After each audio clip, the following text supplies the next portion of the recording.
bonsoir et bienvenue à tous et à toutes sur le fameux débriefing de la BDR TV, la seule émission encore aujourd'hui qui casse des réalités parce qu'il n'y a pas d'équivalent dans votre réalité et dans la nôtre il n'y a que la BDR TV. On espère que vous allez tous et toutes bien.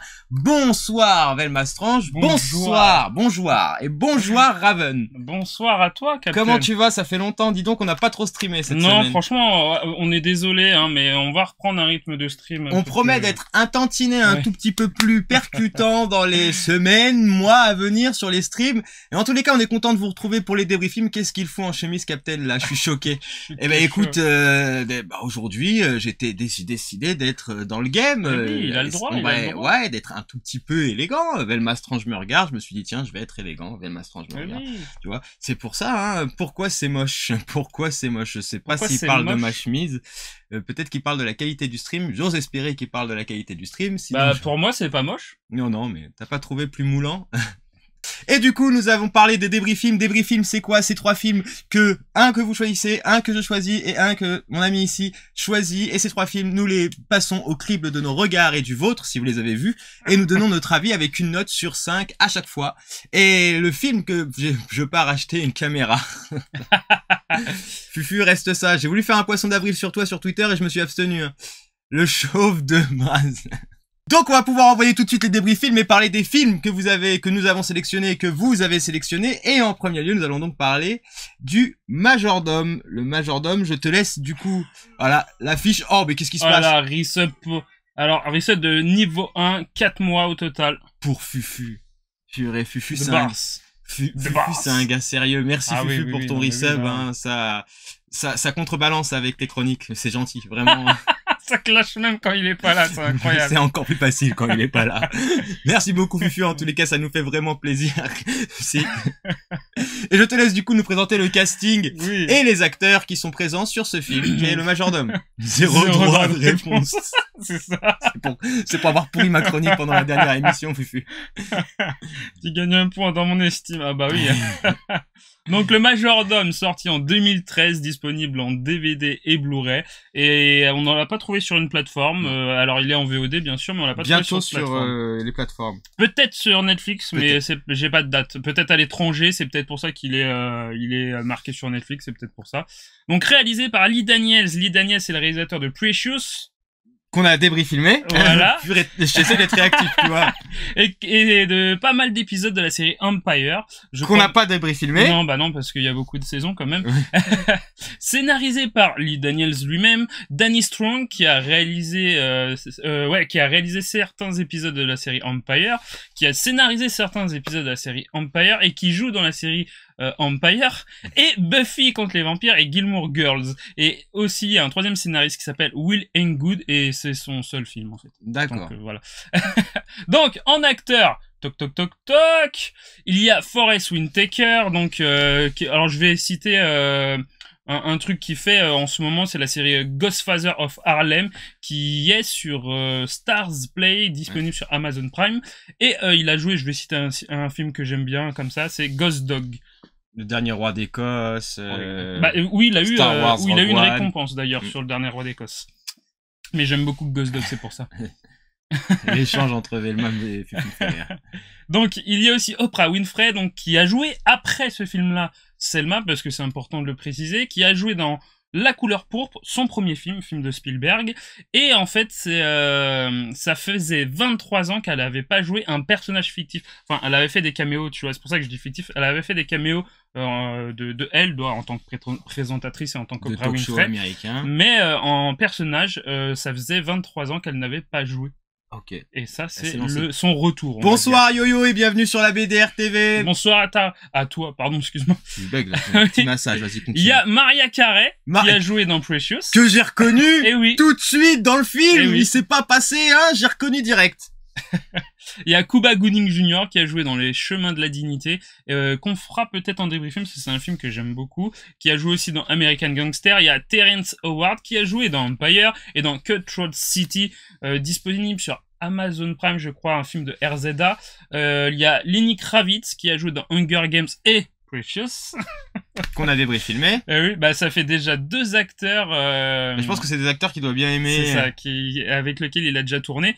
On va passer au président parce qu'on va voir qu'il y a des présidents dans ce film-là. Le premier président qu'on voit, c'est Robbie Williams, qui joue Eisenhower, qui a joué dans Jumanji, Good Morning Vietnam, et puis je vais pas faire toute sa filmographie, je pense qu'on le connaît, qui est malheureusement décédé en mars 2014. Il y a James Marsden, qui joue Kennedy, qui a joué dans Sonic et X-Men, et puis la série The Stand.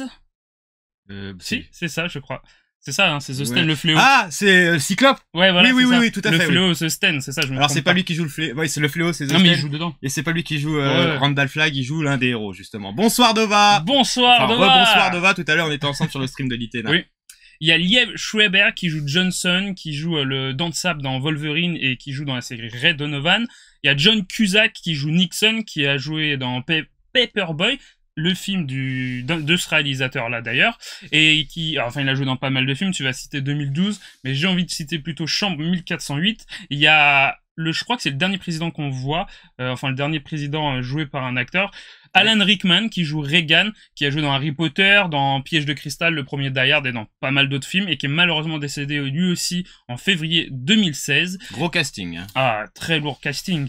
Et la musique est composée par Quincy Jones et Rodrigo Leao. Alors, je sais pas comment on dit. Leao. Ouais, mais il y a un accent sur le A, c'est pour ça que ça me perturbe. Alors, c'est un excellent compositeur portugais qui a fait la musique du film Paris, je t'aime. Ok. Et du coup, on va vous parler de cette histoire. L'histoire du majordome, donc, retrace l'histoire de Cecil Gaines. Cecil Gaines qui, au début, travaille dans des champs de coton. Donc, on connaît le passé. Pour ceux qui ne connaissent pas, il faut savoir qu'aux États-Unis, il y a eu une malheureuse histoire avec l'esclavage. Si tant est qu'elle soit heureuse, en quoi elle est dramatique. Par la suite, il y a eu aussi la ségrégation raciale, où les Afro-Américains étaient mis sur le banc de touche, et tout commence en fait avec l'histoire d'un homme que vous voyez assis au sein de la Maison Blanche, qui est un peu vieux, et on retrace donc du coup tout son parcours qui commence dans les champs de coton avec son père et sa mère, où ils assistent à une scène assez terrible, et où ce dernier verra son père se faire abattre. Par la suite s'ensuit un long chemin qui va le mener, qui va le mener assez vite.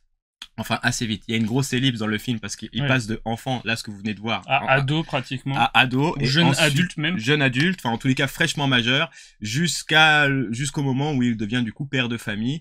Et il apprend avec ses premiers patrons, lorsqu'il travaille dans les champs de coton, à devenir, je ne vais pas dire le terme en direct sur Twitch, mais un domestique, pour être poli et conventionnel. Le terme poli, ouais. Le terme poli, parce que l'autre terme, je le déteste. Alors, et avec, en fait, la formation qu'il va avoir, en tous les cas, ce que va lui apprendre, c'est McGonagall, qui joue sa première patronne.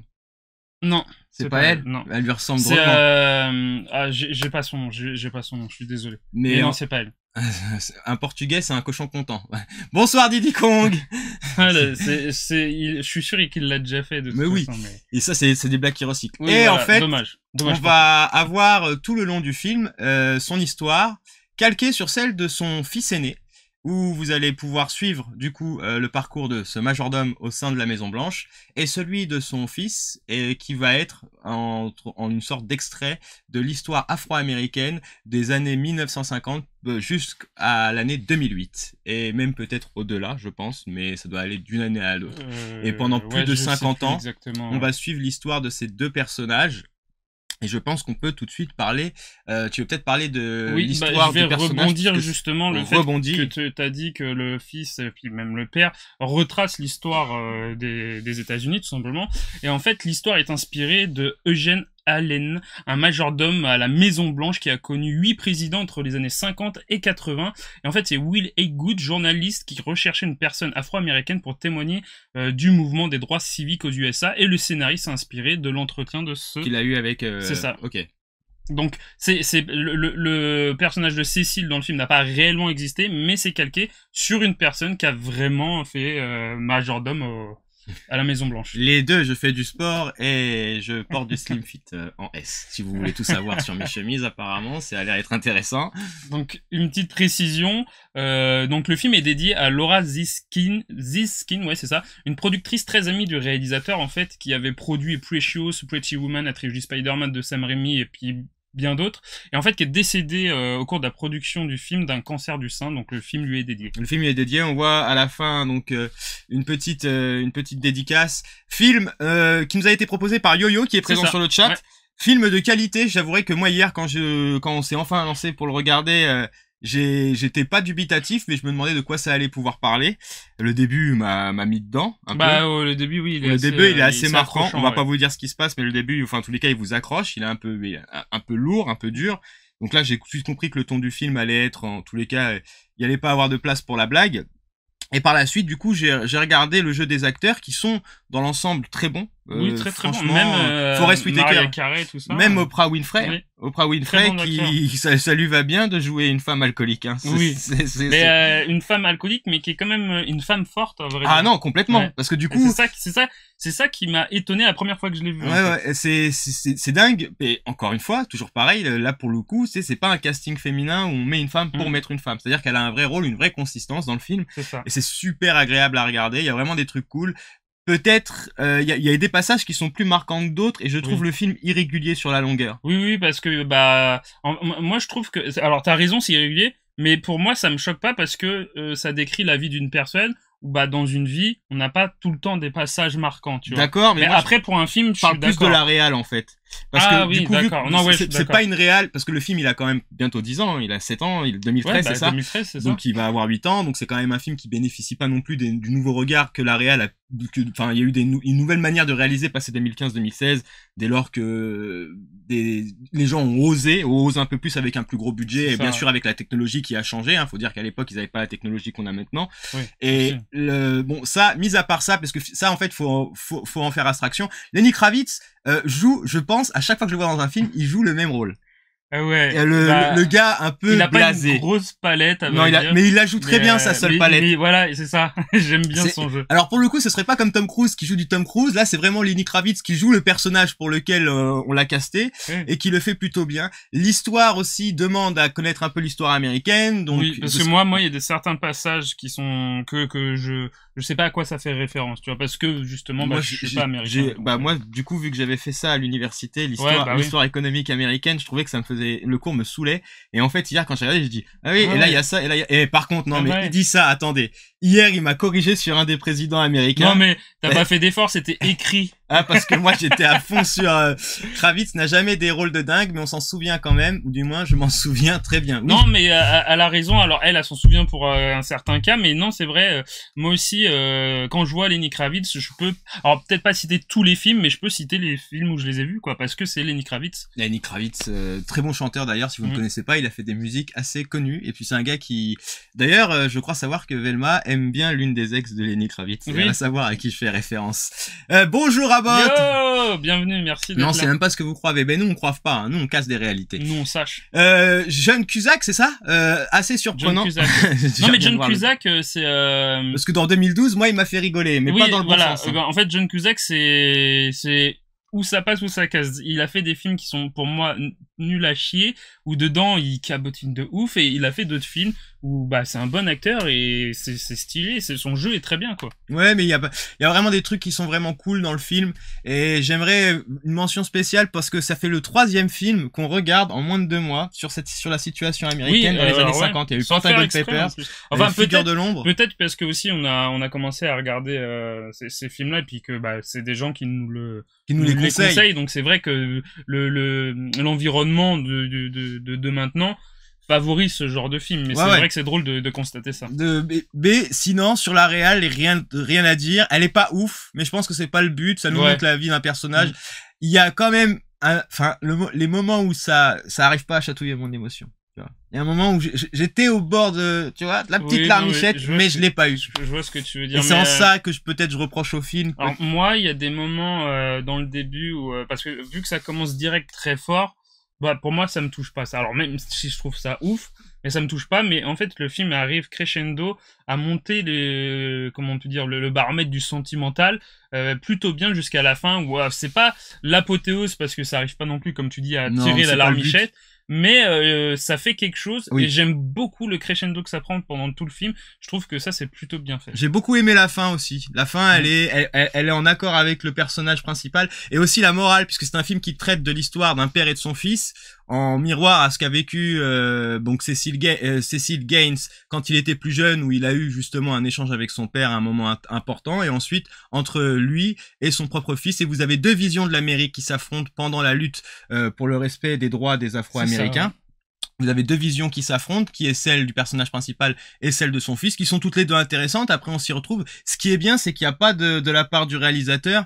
Tu vois, tu fustiges pas, peut-être à un moment, si t'es pas que tu sens qu'il prend parti, mais ça, enfin, il y a des moments, il prend parti quand et même. en tous les cas, il y a ouais. il y a un truc qui est vraiment sympa dans le film que je vais pas vous spoiler. Si vous ne l'avez pas vu, vraiment regardez-le. Il y a forcément, vous vous en doutez, si on parle de la ségrégation raciale, à un moment donné, vous allez voir intervenir soit Martin Luther King, soit Malcolm X. On vous dit pas lequel, et on vous dit pas sous quelle forme, mais à un moment donné, justement, il y a un lien qui est fait par rapport. J'ai pas envie de dire le mot intégration parce que j'aime pas ce mot-là. Tu vois, ça sous-entendrait que les gens ne soient pas intégrés. C'est une des scènes fortes du film. Je trouve que et pourtant. Bah limite elle est placée comme ça, mais c'est vrai que ça interroge pas mal et ça interroge aussi la nouvelle génération, à savoir comment tu gagnes ta place. Ouais, c'est triste à dire, mais c'est vrai que tu vis dans une société où tu dois gagner ta place. Et là je vais le dire sans rigoler, parce que moi, encore aujourd'hui, tu vois, je dois me justifier de ce que je suis. Et je m'en plains pas, hein. C'est bon, j'ai grandi, je suis un adulte, lui le sait aussi bien que moi, puisque s'il y a bien une des personnes sur laquelle j'interagis sur ma réalité, c'est bien avec lui quand on partage la même réalité. Et il y a cette envie quand on est jeune de confrontation directe avec ces choses qui nous énervent et qui nous mettent en colère. Et il y a la sagesse de nos aïeux, nos grands-pères, nos papas, qui eux nous laissent un autre message qui est en proie à l'apprentissage, à le meilleur moyen de faire sa place, mais pour tout le monde. Peut-être encore plus pour des gens sur qui la différence se voit, c'est peut-être d'adopter une attitude intelligente et conventionnelle, en accord avec l'univers qui t'entoure, et c'est comme ça finalement que tu marques les esprits et que tu existes. Et on va dire qu'il y a plusieurs styles de révolution, si on peut dire. Tout à fait. Ouais, si, révolution, c'est ça. Hein. C'est pour ça que j'ai mis une chemise, en fait, parce qu'on est en train on élève le débat. Le film est vraiment cool, la réal est sympa, les acteurs sont de qualité. S'il y a vraiment une chose que je reprochais au film, c'est qu'il y a quand même eu des moments où pas que je piquais du nez, mais des moments où mon attention se relâchait. Alors attends, est-ce que la nouvelle génération va vraiment prendre le soin de regarder ce film et de réfléchir au message que vous expliquez? Aucun jugement, juste une question. Alors c'est une très bonne question. En fait, je pense que ça dépend à quel âge tu regardes ce film et dans quelle optique tu le regardes. Oui. Déjà, c'est un film, je sais pas si la nouvelle génération, dans leur ensemble, sans émettre un jugement, je sais pas s'ils se dirigeront naturellement vers ce film. Alors moi je pense que quand même, parce que alors déjà à l'époque il a plutôt bien marché au cinéma, il avait fait parler de lui quand il est sorti en 2013, mais je pense que ça parlera à la nouvelle génération d'Afro-Américains, clairement, qui en ce moment sont en plein dedans. Au sens plus large, tous ceux qui sont victimes de ségrégation par rapport à leur race. Moi, je vise plus, je vise rien du tout, mais je pense que c'est plus les Afro-Américains parce que justement ce réalisateur-là est engagé et puis ça traite de ce sujet-là. Après, sûrement qu'il y en a d'autres personnes qui sont défavorisées, vont voir ce film et vont comprendre le message. Mais je pense que la génération de maintenant, en voyant les films que Jordan Peele sort ou que les films qui sortent en ce moment qui traitent de ce sujet-là, je pense qu'ils vont un peu fouiller et regarder les films qui sont sortis. En plus, il n'est pas si vieux que ça non plus. Et je pense que la jeune génération afro-américaine ou même actuelle, même la jeune en Europe ou quoi, ou dans d'autres pays, peuvent se diriger vers ce film et peuvent comprendre le message qu'il y a derrière. Par contre, le message, il est clairement expliqué et il pousse à la réflexion parce que moi, hier, je suis ressorti du film et je suis rentré tard en plus, je me suis couché juste après. J'étais en intense réflexion et je me dis, purée, c'est vrai que finalement, le meilleur moyen qu'on a, ça restera toujours d'être plus intelligent que ceux qui veulent te forcer à être idiot pour justifier eux-mêmes leurs bêtises. Parce qu'en fait, tout est une question de ça. Et ce film, en tous les cas, l'explique très bien. Je pense qu'on peut maintenant qu'il est 20 passer à la notation. Tu lui attribuerais quelle note? Bah moi ça sera un 4, pas un 5 parce que alors quand je suis sorti du cinéma la première fois que j'ai vu, j'aurais mis un 5, mais c'est vrai que quand je l'ai regardé une deuxième fois, il y a quelques longueurs et ça rallonge le film, on va dire, mais je lui mets un 4. Moi je lui mets un bon 4. Moi je lui mets c'est-à-dire tu vas pas prendre un 5 parce qu'il y a des moments où tu vois, je lâchais le fil, mais tu prends un bon 4. C'est-à-dire il y a des petits 4. Mais toi, le majordome, je te mets un bon 4, tu vois, un bon gros 4. Alors, je vous écoute en fond, mais je vais stopper le chat, j'ai un peu de taf, bon courage pour le travail. Et vous allez parler des clowns, ça sera pour une prochaine émission. Oui, ce sera pour une prochaine émission, puisqu'on a déjà eu Ferry, Nana et Yo-Yo qui nous ont proposé des films sur ce mois-là. On va le faire, t'inquiète. Ah, donc ça y est, t'as décidé de me... Oui. Je suis pas venu ici pour souffrir, ok, bon, bah, du coup, on va regarder les clowns. Ça peut-être une surprise, tu pars défavorable déjà. Déjà, c'est mal barré, hein. Donc, on prend un 4 sur 5 de nos deux côtés pour le majordome et on remercie Yo-Yo pour la proposition de son film. Ma foi, c'était vraiment cool. on aime ça. Et merci Yo-Yo pour les 200 bits. Yo-Yo extraordinaire. Et bien évidemment, vive la Bretagne, quoi qu'il arrive, encore et toujours. Et je pense qu'on peut passer au deuxième film que j'ai choisi et que je voulais voir depuis longtemps. C'est juste qu'on était perdu sur cette plateforme et que quand j'ai vu, j'ai dit, je veux le voir en fait. Oui, et ça fait des années que je veux le voir. En fait, alors on l'a vu sur la plateforme Shadows, alors la plateforme française Shadows, de films de genre, d'horreur et tout ça, que je vous conseille. Malheureusement, vous pourrez plus le voir parce qu'en fait, il a voulu le voir parce que sur Shadows, ils mettent en avant les films qui vont partir de la plateforme. Et ce film-là est parti hier. Hein, tout simplement, voilà, celui-là. Il est parti hier de la plateforme et quand il l'a vu, il a dit j'ai envie de regarder ça. Et je sais plus ce que je voulais dire, j'ai perdu mes pensées. Et j'ai fait exprès de pas te couper la parole. Ouais, T'as vu, j'ai fermé mon clapet. Hein. Donc ouais, allez sur Shadows quand même parce qu'il y a de belles pépites, il y a de très bons films et ce film-là était sur Shadows. Mais il existe en DVD et Blu-ray. Il existe en DVD et Blu-ray et on va vous parler tout de suite du casting donc du film que je ne nous ai pas encore nommé qui est Troll Hunter. Et non, ce n'est pas l'art de chasser des trolls sur Twitter. Hein. On vous le dit tout de suite, ce n'est pas du tout l'art de chasser des trolls sur Twitter. Et je t'en prie, Raven, dis-nous. Et bon courage pour la prononciation. Alors oui, parce que c'est un film néerlandais, c'est ça qu'on dit? Alors, norvégien? Non, norvégien. Pourquoi je dis néerlandais? C'est norvégien, pardon. Donc Troll Hunter, aka en anglais The Troll Hunter, qui était dispo, donc comme j'ai dit, sur Shadows, en DVD et Blu-ray, réalisé par André Ovredal. Donc je le dis pas à la norvégienne. À la norvégienne. Désolé les Norvégiens qui nous regardent. Déjà, je sais pas c'est comment lui ça se prononce. D'accord.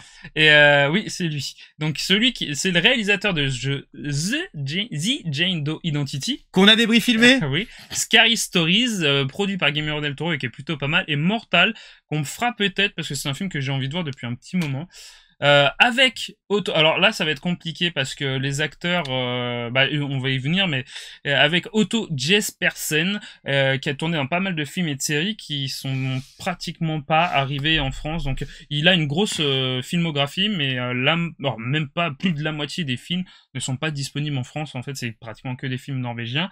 Il y a Glenn Erland Tosterud où c'est son deuxième film tout simplement. L'autre en fait c'est un moyen métrage, c'est pas un court métrage, c'est un moyen métrage. Il y a Johanna Mork qui a joué dans Coldplay 2 et Le Secret de la Montagne Bleue qui est très sympathique pour les enfants.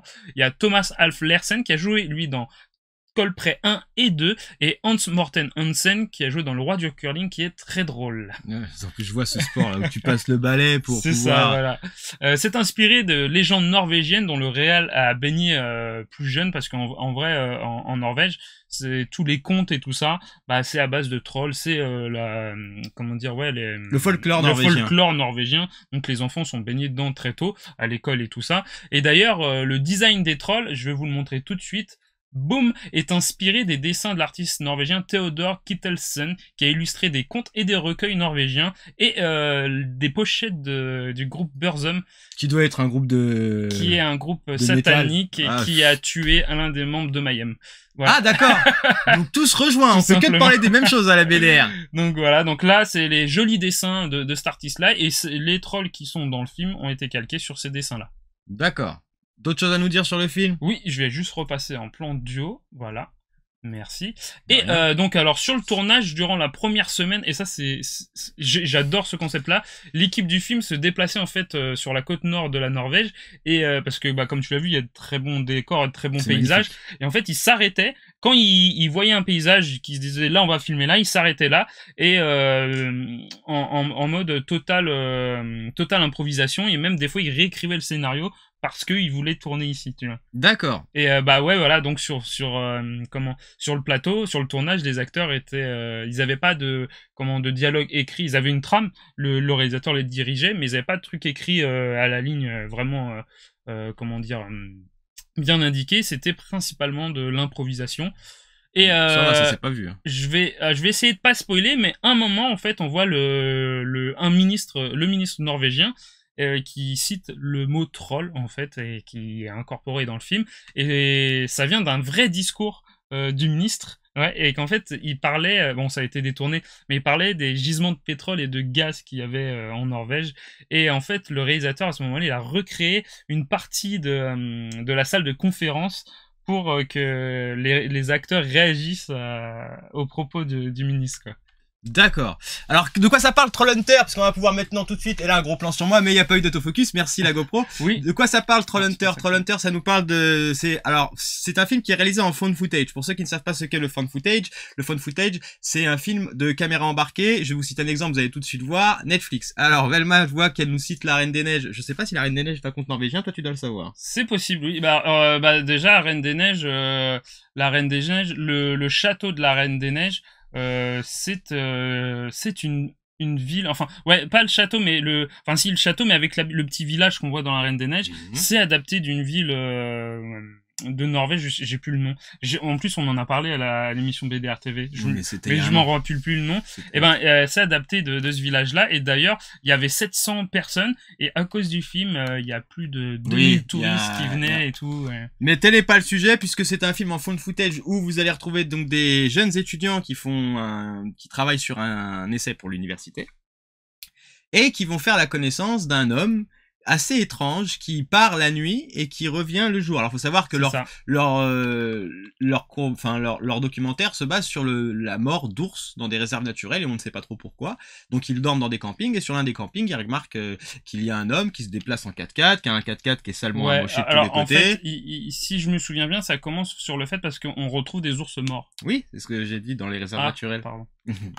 J'ai pas entendu le mot ours, c'est pour ça. Ça me fait plaisir, tu vois, parce que des fois c'est moi qui t'écoute pas, du coup je suis content que ce soit toi. Et ils vont découvrir que cet homme n'est autre, comme le titre l'indique, qu'un chasseur de trolls. Et là, vous allez du coup suivre ces étudiants qui vont suivre cet homme-là dans sa quête pour chasser des trolls. Bien sûr, au début, ils ne le prennent pas au sérieux, mais vous apprendrez malheureusement que effectivement, en Norvège, le gouvernement fait de son mieux pour contenir et surveiller l'évolution démographique et géographique des trolls au sein de la Norvège. C'est un peu une association comme Greenpeace qui s'occupe des animaux. Et alors on retrouve le côté, les paysages sont magnifiques. Moi je sais que je suis sorti de chez lui, j'ai dit bon, je vais emmener Velma en Norvège avec moi, on va partir en Norvège. On va chasser le troll. Et les décors sont magnifiques, les acteurs. Alors avec le found footage, c'est toujours compliqué. Moi c'est le problème que j'ai avec le found footage. Ouais, explique-nous parce que toi le found footage c'est une grosse histoire. Ouais, c'est ça. Le problème avec le found footage, et ça le fait en fait c'est bien expliqué dans une vidéo de Feldup qui montre des vidéos où genre tu sais style paranormal, des gens qui filment et tout, et c'est exactement symptomatique au found footage, c'est que la caméra devient les yeux d'un personnage. Alors non, ça devrait pas être ça, parce qu'on veut faire du found footage pour coller à la réalité, pour que ça soit réel en fait. Et le fait que la caméra devienne des yeux, donc je vous explique le fait que quand on est à un mur et que la caméra fait ça, personne ne fait ça dans la vie avec une caméra. Quand on filme, et surtout quand on est stressé ou quand on est dans une situation difficile, personne ne prend sa caméra pour tourner. Ouais, mais en fait, comme ça. T'es obligé. Après, je comprends, mais je comprends exactement, parce que il faut que ça soit digeste au spectateur. C'est parce qu'on nous montre un film, mais quand on arrive, on dit oui, voilà. Alors ces images sont tirées de caméras qu'on a retrouvées comme Blair Witch, tout ça. Et ben moi, ça me sort du film. Ça, c'est pas des réactions que j'aurais, parce que quand on regarde un film, on fait ah ouais, j'aurais fait comme lui, tu vois. Quand un personnage fait quelque chose, on se dit souvent dans les films d'horreur, je dis que j'aurais pas fait comme eux. Mais voilà, mais je parle pas spécialement des films d'horreur, mais là, la caméra, on se dit, est-ce que, parce que voilà, vu que c'est filmé comme ça, on se dit bah c'est comme si nous on tenait la caméra quand on regarde le film. Mais on se dit mais je me fais poursuivre par un troll, je vais pas filmer. Enfin voilà, je cours avec la caméra comme ça, je m'en fiche. Tu le vois ça dans le film? Genre, oui, pas beaucoup. Pas beaucoup, à vrai dire. Donné, faut t'accrocher, mais voilà, et c'est ça en fait, et c'est ça que j'ai un problème avec les found footage. Je comprends, mais j'ai du mal avec ce concept-là. Ça m'accroche pas du tout, et ça me sort souvent du film, et au bout d'un moment, c'est pour ça que dans Blair Witch, j'ai pas peur, et ça me fait chier, parce qu'au bout d'un moment, je décroche, et je suis là, je fais ouais. Moi, j'aime beaucoup le found footage. Alors, oui, Velma dit qu'elle ne passe pas dans l'avion parce qu'il faut qu'elle soit accompagnée par un adulte. Excuse-moi, c'est vrai, je suis vraiment désolé, j'avais complètement oublié Velma. Non, mais c'est pas grave, c'est vrai que j'avais zappé parce qu'il lui faut une autorisation de sortie parentale, et du coup, je peux t'en faire une fausse, mais ils verront forcément de visu que je n'ai pas de lien de parenté avec toi, puisqu'on n'est pas dans le nord de la France, avec tout le respect que j'ai pour les gens qui sont dans le nord de la France, coucou Dova. Du coup, oui, bon, bah, c'est pas grave. Tu vois, on va en Norvège, on va chasser du troll. En tous les cas, ce film-là, donc les acteurs, donc ouais, c'est vrai que le jeu d'acteur, le regard de la caméra, c'est pas que ça vous immerge. Moi, ça m'immerge. Moi, je joue le jeu du moi pareil, moi je filme tout, moi. Hein. Je me dis que, arrive à un moment donné, quand tu vois des trucs comme ça, ce que t'as pas compris, c'est que tu ne peux pas y aller non plus, Captain. Ah si. Ah si, moi je peux aller en Norvège, mais sans aucun problème. Dans la soute ou dans les valises. En plus, elle rentre dans les valises. Il y a beaucoup trop de gens qui est mort comme ça. Ah oui, c'est vrai, il y a beaucoup de gens qui malheureusement ont perdu la vie. Oui, non, mais non, mais les trolls sont bien foutus. Alors ça, par contre, ouais, alors ça, il a un gros budget comparé aux autres found footage quand même, le film. Hein. Les effets spéciaux sont vraiment excellents, hein, sont très bons. Les trolls sont vraiment bien foutus, l'histoire est... Le scénario, c'est pas une dinguerie, tu vois. Non, mais à vrai dire, tous les found footage, le scénario sont pas fous parce que... Il a été récompensé, ce film, me semble-t-il. Alors, il est allé en compétition officielle de Gérard Armer, mais je sais pas s'il a été récompensé. Gérard Armer, il y était, ça c'est certain, puisqu'à l'époque où ils en parlaient, je me rappelle, c'était sur grand écran qui passait sur M6 à l'époque, et ils avaient fait une référence à ce film. Grand écran, ou alors l'émission cinéma de Canal+. Donc, oui, non, mais oui, parce qu'il avait fait parler de lui quand même quand il est sorti, ce film. L'acteur qui joue le chasseur de trolls, il a une gueule à jouer. C'est un Indiana Jones norvégien, un peu bourru. Et puis il y a des trucs, franchement, il y a des trucs qui sont vraiment en interview, le réalisateur a dit qu'il voulait que ce personnage-là se rapproche des personnages de John Wayne ou de Clint Eastwood. Ah bah c'est franchement réussi. Parce qu'en plus il est patibulaire, il est pas très... Les étudiants viennent le voir, hein, ils essayent de lui gratter l'amitié parce qu'ils veulent savoir ce qu'il fait. Parce qu'au début, bien sûr, pour eux il n'est pas du tout question de chasse aux trolls. On trouve des ours tués dans des réserves naturelles, on ne sait pas pourquoi. Bon après on vous explique pas ce qui se passe par rapport à tout ça. J'aime bien ça. Oui, c'est génial. Il y a un truc que j'aime beaucoup, c'est quand ils vont le voir et que bah lui il leur explique bah voilà, je suis un chasseur de trolls, et que tu comprends qu'en fait il en a marre. Ah oui, c'est pas un métier seul en plus. Kiffe, et il en a marre. Ouais.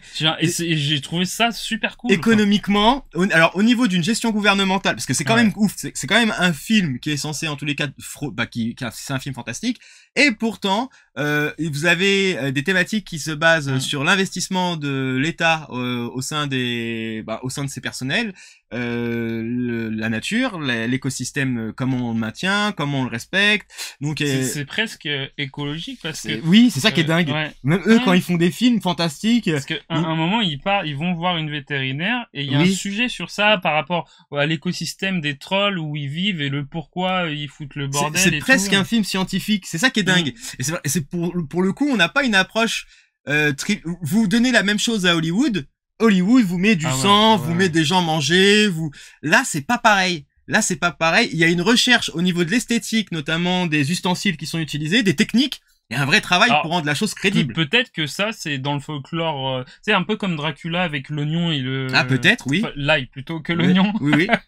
et le pic pour le tuer et le soleil. Peut-être ça doit être dans le folklore tout ce qu'ils utilisent, tu vois. Mais vu qu'on n'est pas de cette culture-là... Bah, on le connaît pas. Mais ça, pour le coup, c'est vraiment cool. C'est vraiment cool parce que là où Blair Witch...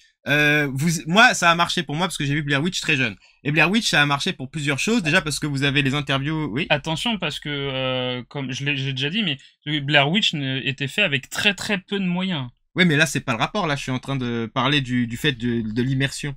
Oui, mais justement, ça joue, quoi, en fait. Parce que Blair Witch, en fait, joue sur le fait que tout se passe hors champ. Tu vois? Alors, oui et non. C'est chelou, moi. Quand après, parce que je l'ai vu petit. Hein. Le truc, c'est que dans Blair Witch, il te montre les effets de ce qui s'est passé par la menace, mais il te montre pas la menace directe, tu vois. Non, mais après, ce qui est vraiment effrayant dans Blair Witch, c'est quand ils interviewent les gens dans le village. Ce qui donne l'aspect documentaire, c'est quand ils parlent, par exemple, du tueur Rustin Parr, qui a eu les consignes données par la sorcière, etc. Et c'est vrai que tout ce qui se passe, parce que finalement, tu ne vois rien dans le film. Tout est hors champ. Sauf les petites baguettes, là, agencées en mode façon poupée vaudou. Donc c'est vrai que tu ne vois rien dans le film. Et Blair Witch, c'est parce que pareil dans Blair Witch, t'as un aspect documentaire qui veut que ce soit immersif, et pour le coup, pour l'époque, parce que c'est quand même vieux Blair Witch, début des années 2000. Ça commence pratiquement pareil parce que t'as un texte au début qui dit nous avons retrouvé des vidéos. Voilà. Et je pense que c'est un clin d'œil. Et ça se termine presque de la même manière. C'est-à-dire que comme Cloverfield. C'est ça. Mais moi, je pense que, alors, Blair Witch n'était pas le premier found footage, mais Blair Witch a tellement marqué qu'ils se sont inspirés de ce film. Parce que Cloverfield, qui est aussi un Cloverfield 1, bien sûr, j'entends. Parce qu'il y a eu plusieurs 10 Cloverfield Lane et, je sais plus comment Paradox quelque chose. Euh, Je sais plus s'il y a Cloverfield dans... The Cloverfield, non, The Cloverfield Paradox, c'est ça? ouais, The Cloverfield Paradox. Ouais, ça doit être ça. Donc le premier est un found footage. Donc vous avez cette immersion au début avec un texte qui vous explique, qui vous introduit les personnages et l'histoire. Ensuite vous avez les personnages, l'histoire. Mais moi je trouve que c'est assez sympathique le found footage. Moi c'est quelque chose que j'aime bien. J'ai beaucoup aimé du coup l'aspect écolo qu'on a mis derrière, les paysages. Bon, ça m'a donné envie d'aller en Norvège pour aller chasser du troll. C'est magnifique la Norvège. En plus c'est bien parce qu'ils gardent leur œil. T'as vraiment leur regard. T'as pas un regard. Vraiment, tu sens que c'est un film qui a pas été fait déjà d'une dans le sud de l'Europe. C'est vraiment un film propre au nord-européen. Et surtout, c'est un film qui, même s'il reprend les codes d'un film qui a très bien marché sur Hollywood, il le réinvente avec leur propre. Et puis, j'ai oublié l'année. Tu m'as dit quelle année la réal? Ah pardon, attends, j'arrive. Hop. 2011. 2011. Donc ce film va avoir 10 ans. 10 ans et il n'a pas trop mal vieilli, vraiment. Non, ouais, c'est pense... c'est l'effet found footage qui fait ça. C'est l'effet found footage. Et moi, je pense que je peux lui mettre un bon 4. un bon 4. Parce que franchement, au niveau du scénario, ça casse pas trois pattes à un canard. Le jeu d'acteur, c'est difficile de dire qu'ils jouent bien ou mal. Ils jouent juste leur personnage. La fin, je l'ai vraiment trouvé cool. Surtout à la fin, il y a un truc qui est vraiment sympa. J'ai presque failli y croire. Et non, vraiment, c'est un film qui est cool et je ne regrette pas de l'avoir regardé avec toi. Non, c'est un très bon film. Moi, je l'aime beaucoup quand je l'ai vu aussi. Non, je l'avais pas vu au cinéma. Non, ouais, je l'avais raté parce qu'il était passé en comment? En festival, et je l'avais raté, malheureusement. Je l'avais rattrapé en DVD, justement. Non, c'était pas au PIF, c'était dans un autre festival. Mais en fait, c'était dans un festival qui retransmettait les diffusions de Gérard Mer. D'accord. Donc je l'avais raté, et c'est un film, pareil, j'avais entendu parler, parce qu'il avait fait beaucoup parler, et je voulais le voir. Et quand je l'ai vu aussi, quand je l'ai vu la première fois, j'avais beaucoup aimé, j'avais trouvé ça excellent. Le fait du found footage m'avait un petit peu dérangé, mais j'étais dans l'euphorie, j'avais kiffé. Mais là, à le revoir, le found footage m'a encore plus dérangé, à vrai dire. Parce que déjà je connaissais l'histoire, donc j'aurais mis un 4, mais malheureusement je vais lui mettre un 3 parce que le found footage, alors c'est pas parce que le film est mauvais, vraiment c'est moi, parce que j'arrive pas avec le found footage, c'est un format que j'arrive pas à adhérer en fait. Non. Mais attention, c'est pas la qualité du film, c'est le style du film que j'adhère pas. Bon, ce sera un 4 pour moi et un 3 pour lui pour le film Troll Hunter. Et on va pouvoir passer au gros morceau de ce débrief film, qui n'est autre qu'un film que Raven a choisi. Et ce film, je vous le donne en mille, c'est la Justice League Snyder Cut. Est-ce que tu veux parler du casting ou tu veux... Bon, on va parler du casting. Je vais vous passer une petite vidéo pour expliquer quelque chose. Alors, hop, casting, on va changer. Top là. Donc là, Zack Snyder Cut. Merci beaucoup. Incroyable. Merci beaucoup, Yo-Yo. Parlons du casting. Alors, je vais parler du casting, sauf une personne, parce que j'ai pas envie qu'à... Non, je rigole. Bien sûr que si, on va en parler. Alors, voilà. Bon, il y a beaucoup de choses à dire. On va essayer de pas trop parler de la polémique qu'il y a eu autour du film. On va essayer vraiment de se concentrer sur le film, tout ça. Donc, Zack Snyder's Justice League, le titre vraiment du film, sorti en 2021, seulement en VOD sur HBO Max et chez nous, on peut le louer sur pas mal de plateformes d'ailleurs. Et il sortira en DVD Blu-ray en juin. Et bientôt sortira sur HBO Max, alors je sais pas si ce sera dispo dans l'édition physique, l'édition noir et blanc prévue par Zack Snyder qui s'appelle Justice League in Grey.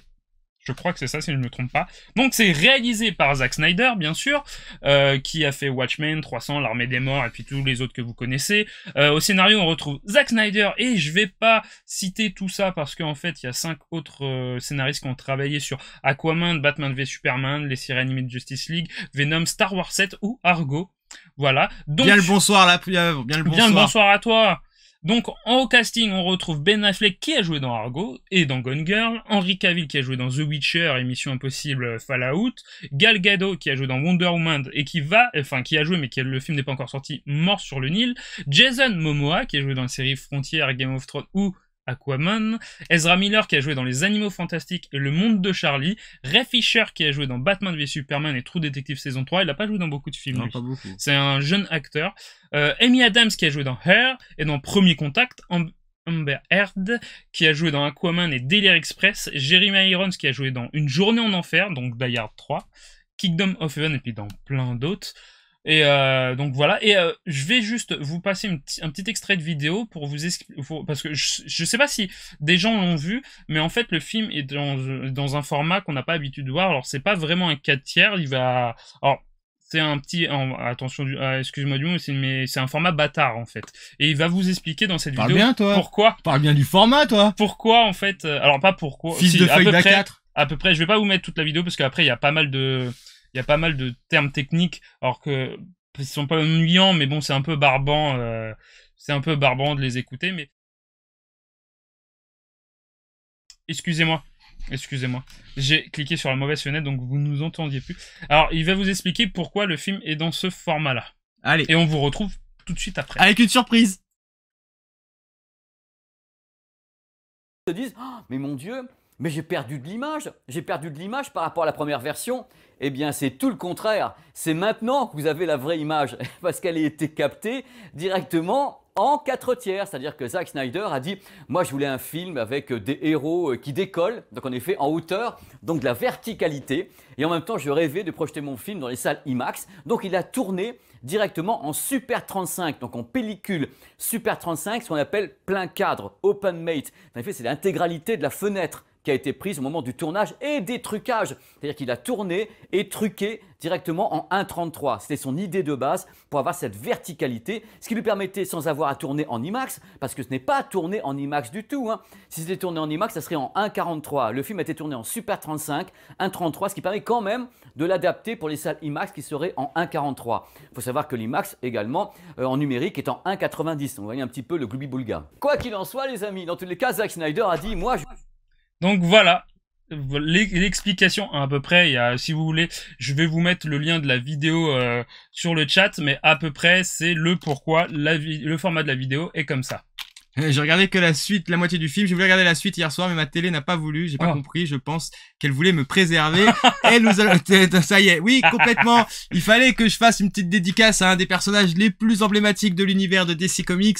La Justice League, qu'est-ce que c'est? On va vous réexpliquer pour ceux qui n'ont pas vu la masterclass qui nous avait été proposée en 2017. Bonsoir Al JCT. C'est donc un film qui est un peu un crossover de tous les super-héros de l'univers DC. Donc vous avez les Avengers pour Marvel et vous avez d'autres équipes dans Marvel, mais dans l'équipe de DC, vous avez la Justice League où vous retrouverez donc Batman, Superman, Wonder Woman ou encore Flash qui vont avoir affaire à un vilain qui voudra bien sûr conquérir le monde et foutre le bazar. Et eux, leur boulot, c'est de l'en empêcher. Alors ce film avait reçu un accueil assez froid. Nous on a été le voir au cinéma, on est ressortis déçus. Donc on va pas reparler du drama. On va pas reparler du drama qu'il y a eu avec les producteurs et les fans, mais voilà, du coup on a une nouvelle mouture du film de 4 heures. De 4 heures, oui, donc qui était en fait au départ prévu pour une mini-série sur HBO Max en 4 parties d'1 heure qui finalement fait un film de 4 heures. Qui fait un film de 4 heures parce qu'il y a eu plusieurs fois c'était alors le film est quand même chapitré, des scènes ont été retournées. Beaucoup. Pour à peu près 70 millions de dollars en plus, je crois. Voilà. Et le film a coûté excessivement cher.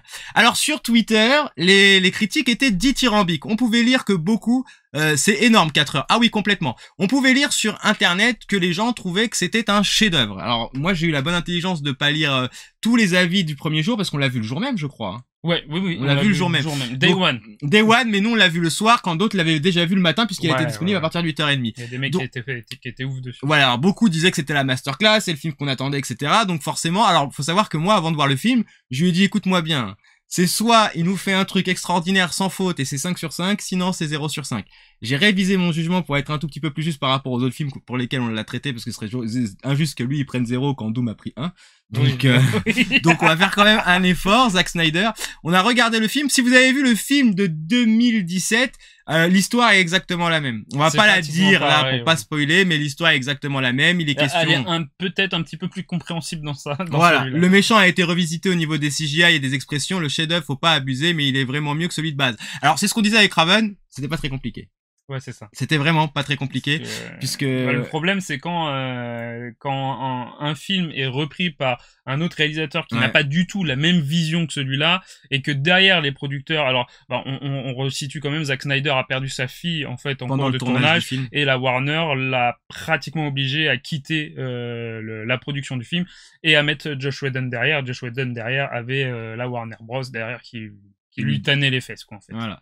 Et du coup, Zack Snyder revient. Donc les thématiques liées à la relation des enfants avec les familles est très présente dans le film, notamment pour les personnages de Flash et Cyborg, que vous verrez beaucoup plus dans celui-là, notamment Cyborg qui est beaucoup plus développé. Ouais. Les personnages de Aquaman, Wonder Woman, Superman et Batman restent quand même assez centraux, mais Wonder Woman et Aquaman, c'est pas qu'on les voit moins, mais vu qu'ils ont eu leur film, Je pense que c'est... Alors, je sais Ils pas ont si moins c'est d'impact. vraiment ça, mais j'ai eu un peu l'impression. ouais, aussi. moi je les voyais plus en retrait. Beaucoup de gens ont trouvé les scènes de Flash irritantes, pas moi.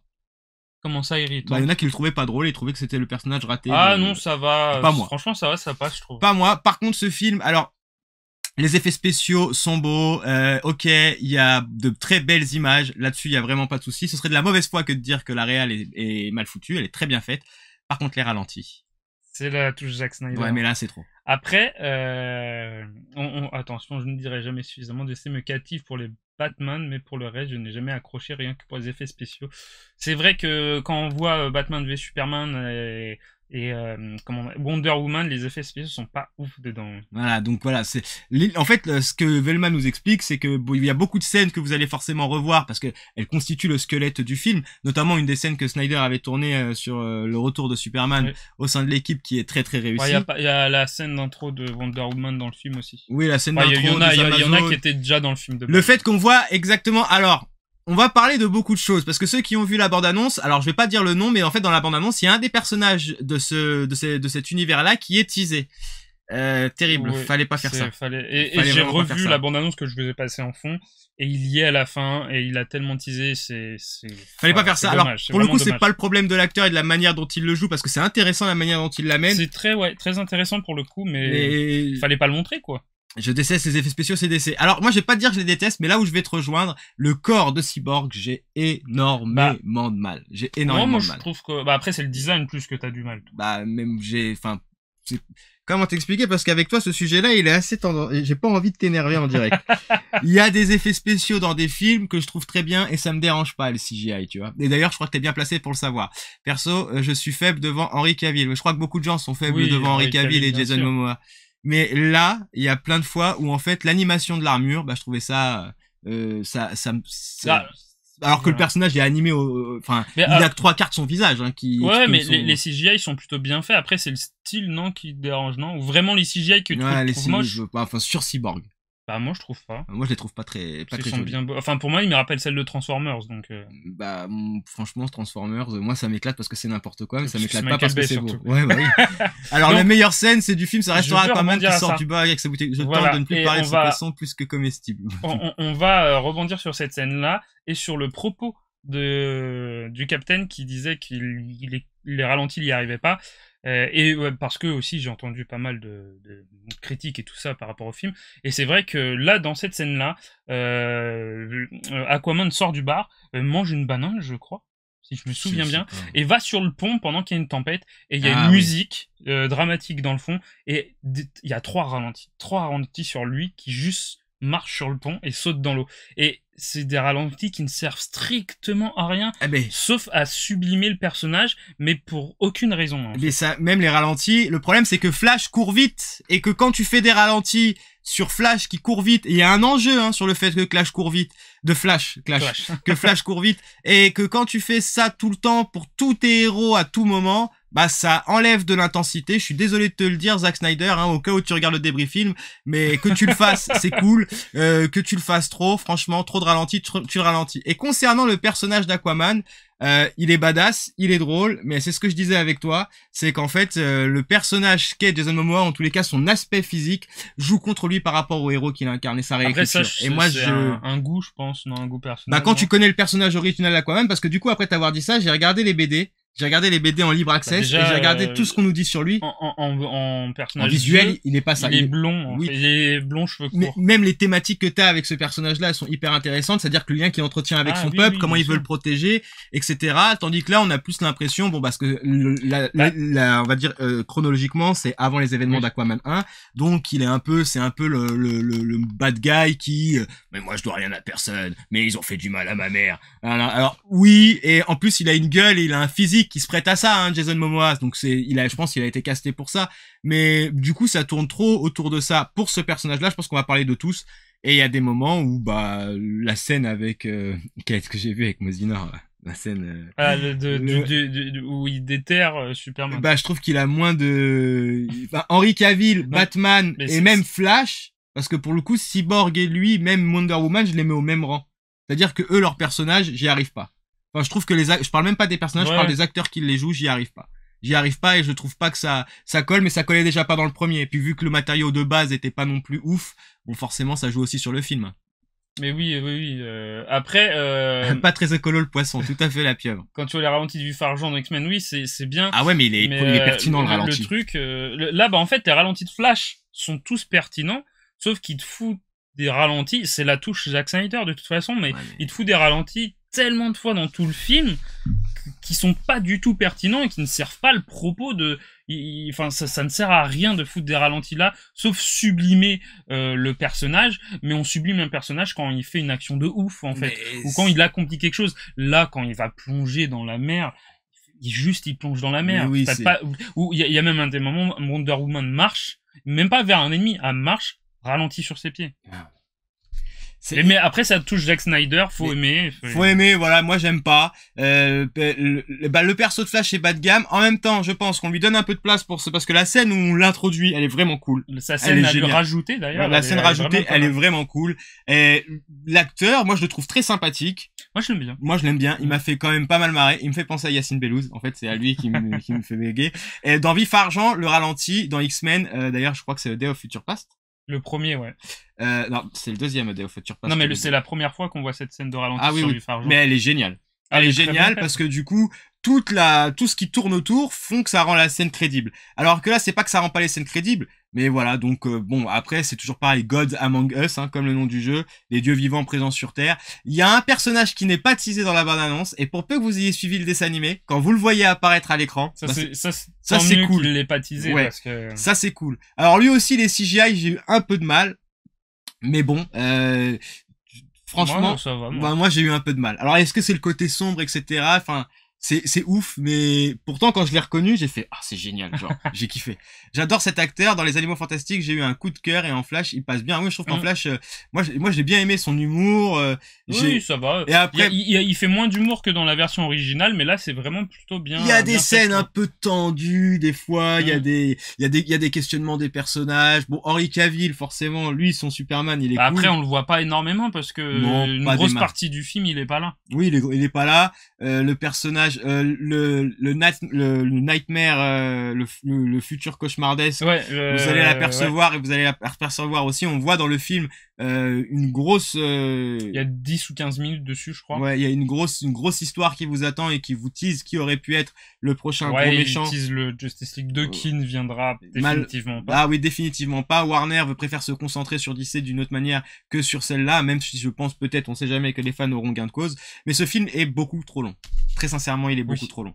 4 heures, enfin... moi, je veux bien entendre les critiques, parce que sur Twitter, t'as vite fait de te faire taunt quand tu dis que c'est pas un chef-d'œuvre. Moi, je veux bien entendre les critiques des gens qui attendaient un film de qualité et qui ont eu finalement un film de qualité. Mais après, c'est clairement pas un chef-d'œuvre. 4 heures, c'est trop. C'est selon les goûts. Et puis moi, je partagerai le podcast sur le Discord et où il y a pas mal de personnes qui parlent du film. Et sur ce podcast-là, il y a une personne qui défend la Snyder Cut parce qu'il est fan de DC et du travail de Zack Snyder. Et je crois qu'il y en a 3 ou 4 qui disent que c'est de la merde. Vraiment, ils détestent le film. Alors, je trouve que c'est un peu fort de casser. C'est fort. Et il n'y a pas que Yannick Dahan qui le dit, il y en a d'autres. Je pense qu'on peut pas non plus le torpiller comme ça. Non, parce que, alors, déjà excuse-moi, je te coupe. Non, vas-y, je t'en prie. Parce que si je vais l'oublier, si je le dis pas. Déjà, moi, je suis sensible au fait que il dédie. Alors, une des productrices sur le film est la femme de Zack Snyder, donc. Il y a aussi Christopher Nolan. Ouais, ah oui, si. Ça, ouais, on a découvert qu'il y avait Christopher Nolan qui produisait le film, c'est assez ouf. Merci beaucoup, Zkali, pour ton abonnement. T'as vu, ton petit nom, il a apparu, là. Merci beaucoup. Et donc oui, alors le film est dédié à sa fille. En fait, tout le film entier est dédié à sa fille. Et je trouve ça assez ouf quand même que sa femme qui est productrice sur le film et lui, j'ai envie de voir ça. Enfin après, c'est moi qui imagine, mais j'ai envie de voir ça comme un deuil qui passe, en fait. Le film est comment on dit, il surmonte le deuil grâce à ce film-là. Enfin, c'est comme ça que je l'ai ressenti, surtout quand on arrive à la fin avec cette musique-là, et puis avec le carton qui dit... Puis tous les personnages ont des liens avec leur famille, hein. C'est là-dessus que c'est mis en avant. Donc j'ai pas, comme tu dis, j'ai pas envie de le torpiller, parce que je pense que le film tient vraiment à cœur à Zack Snyder. Voilà, donc nous, enfin, de ce qu'on retiendra du film, c'est que pour ceux qui aiment l'univers de DC, vous serez contents. 4 heures, en ce qui me concerne, c'est trop long. Ouais, c'est vraiment trop long. Je peux concevoir que les gens voulaient voir un film de qualité sur cet univers, mais malheureusement, il y a des choses avec lesquelles j'ai toujours du mal, même après ce reshoot, enfin, les reshoots et la restructuration de ce film d'un point de vue scénaristique et production, mais c'est pas possible. Moi, personnellement, et c'est vraiment pas mon côté. Moi, j'adore l'univers d'ici. Il y a des films de DC que j'ai beaucoup aimé, et celui-là, je l'ai aimé. Mais il y a quelque chose qui fait que la mayonnaise ne prend pas. Je pense qu'on aurait eu ce film-là à la première sortie, on aurait vraiment plus aimé. Ah oui. Mais vu que son passé chaotique, bah ouais. Et puis 4 heures, enfin, à un moment donné, on les sentait les 4 heures. Moi, j'étais chaud pour la regarder une traite, lui, il s'est arrêté. Bah, il fallait que je fasse pipi. Ouais, il s'est arrêté. Pourquoi Superman change de tenue? Ça, faut voir avec lui. Tu veux que je te dise pourquoi, ou tu t'étonnes si tu demandes s'il change de tenue, ou tu veux que je te dise le pourquoi? Ouais, c'est ça. Parce que moi, lui, il savait qu'il allait que Superman allait changer de tenue. On ne dit pas quelle tenue. Mais bon, il y a quand même un personnage que vous allez retrouver dedans qui n'est pas teasé dans la bande-annonce. Et ça, c'est cool. Et en plus, il l'amène dans une scène qui existait dans l'original. Oui. Et on s'attendait vraiment pas. Et ça change la lecture de la scène originale. Ça change la lecture du film. Et ça, c'est cool. Et ça donne du poids à la fin. Elle veut savoir pourquoi. Alors, pourquoi exactement? C'est qu'en fait, alors, exactement, je sais pas, parce que attention, le comics que j'ai lu où il change, ça date un petit peu, mais c'est une tenue en fait de résurrection où il n'est plus Kal-El en fait. D'accord. Bon, bah voilà. C'était comme ça que c'était. Enfin, il n'est plus Kal-El, attention avec des gros guillemets, hein, mais c'est plus le Superman qui est venu sur Terre envoyé par ses parents de Krypton, parce que là il est mort et en fait il revient et il recouvre un peu la mémoire. Attention, spoil un petit peu, mais bon, c'est le film de 2017, c'était comme ça aussi. Il recouvre un peu la mémoire, mais c'est on va dire, la résurrection de Superman, où ça devient un autre homme que le Kal-El qu'on connaissait. Après, il y a peut-être dans le film, par contre, un autre... Une autre signification. Une autre signification. Mais moi, quand j'ai lu les comics il y a un petit moment, quand même, parce que je suis pas un grand fan de DC, c'est ce que j'en ai lu. En tous les cas, on va pouvoir lui attribuer une note, et en ce qui te concerne, tu lui mettras donc un... C'est compliqué, parce que j'hésite vraiment, parce que... Moi, je vais lui mettre un 3 sur 5. Moi, j'hésite... J'ai pas envie de le descendre, mais... 3 sur 5, c'est au-dessus de la moyenne. Ouais, mais... À 4, non. Je viens de mettre 4 au majordome. Justement, j'hésite entre 2 et 3, en fait. Ah ouais. Parce que le film est bien, mais... Déjà, il est pas fun. Il y a certains trucs qui sont fun, mais sur les 4 heures, il y a peut-être 1h30 qui est de fun. Sinon, c'est long, c'est de l'exposition. Il y a des trucs qui sont sympas. Mais après la hype du fait qu'on attendait cette version, enfin, pas moi spécialement, mais on nous a tellement parlé de cette version, on nous a tellement teasé le truc, que au final, pas si ouf que ça, quoi, clairement. Donc, j'ai pas envie de mettre un 2, parce que ce que j'ai dit, c'est un film qui colle quand même. Alors, je vais pas envie de dire pitié, je le prends par pitié, mais c'est un film qui tient à cœur à Zack Snyder et qui est pour sa fille. Je vais quand même mettre un 3, un point pour ça, mais oui, le film n'est clairement pas un chef-d'œuvre, en tout cas pour moi. Mais je vais me permettre de mettre 2 pour Henry et Jason, mais je ne suis qu'une femme, mais tu as complètement le droit de mettre 2. Et quel que soit ton avis, et quel que soit ton sexe, on va pouvoir revenir, du coup, sur l'ensemble des films que nous avons débriefilmés. Alors, nous avons débriefilmé en film numéro 1, Le Majordome, et vous trouvez Forest Whitaker, Oprah Winfrey, et plein d'acteurs avec un film de qualité qui retracera donc l'histoire américaine au travers du regard d'un père et de son fils pendant la ségrégation et les conflits qui ont opposé les peuples opprimés afro-américains au gouvernement, à la police, et tout ce qui a suivi découlé avec une très belle morale. Il aura obtenu de ma part et de la sienne, la note de 4 sur 5. La BDR TV vous recommande. En film numéro 2, Trollhunter qui est un film norvégien où vous allez avoir la possibilité de suivre des étudiants qui suivent un chasseur de trolls, découvrir les grandes contrées norvégiennes et savoir pourquoi des ours sont retrouvés mystérieusement tués et qui disparaissent dans les zones qui sont protégées.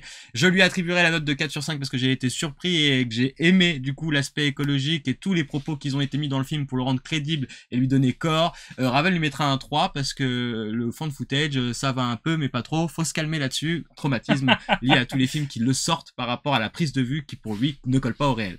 Et bien sûr en dernier lieu la Snyder Cut Justice League, donc celle-ci qui est un beau rattrapage de l'œuvre de base que nous avons eue. Néanmoins je trouve le film beaucoup trop long et lui aussi il y a des choses qui marchent, d'autres beaucoup moins. C'est très bien d'avoir mis l'accent sur Cyborg et sur Flash, c'est très bien d'avoir donné un peu plus de matière et de fond à l'histoire principale. On espère pour les fans que la suite existera un jour si elle doit exister, mais pour le moment le mot d'ordre est non. En tous les cas nous lui attribuons tous les deux la note de 3 sur 5 et tant mieux puisque son prédécesseur aurait récolté un 2 voire un 1 en ce qui me concerne.